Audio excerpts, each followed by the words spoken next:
Trust in God's timing. God's timing is perfect.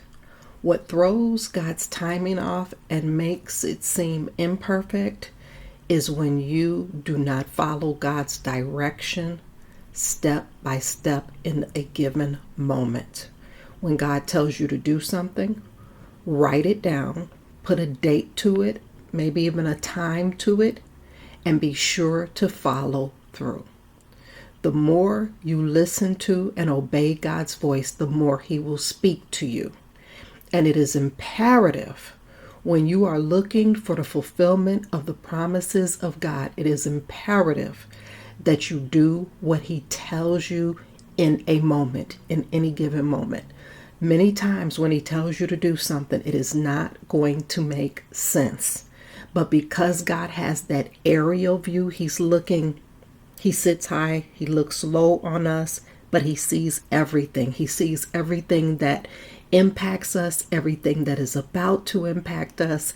And so His direction is based on the different moments in time where you will be intercepted by time, space, place, people. And so there is a coordination is happening, and it is a very sensitive coordination that is taking place. And that is why you must line up to the will of God and act in obedience in a step-by-step manner. When we get outside of the will of God, we throw His timing off. And so a lot of times we say, well, God told me by this time of year or by this year, this would happen or that would happen, or God told me these things would take place and I thought they would take place sooner. And I feel like I've been redirected from the promises of God and the things that God showed me and the things that God told me. A lot of times it is because we have impacted a timeline in our disobedience. If He gives you 10 things to do and you're disobedient in 2 of those things, you may still impact your timeline.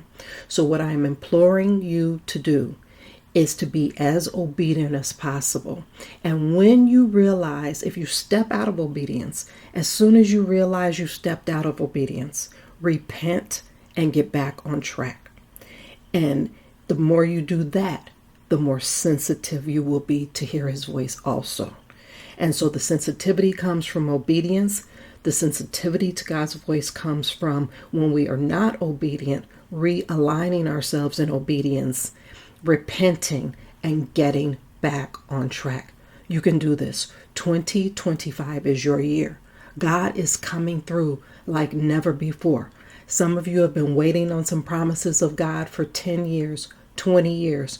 2025, it is going to manifest in fullness. Get back on track, repent, realign, and let's do this thing. You got this.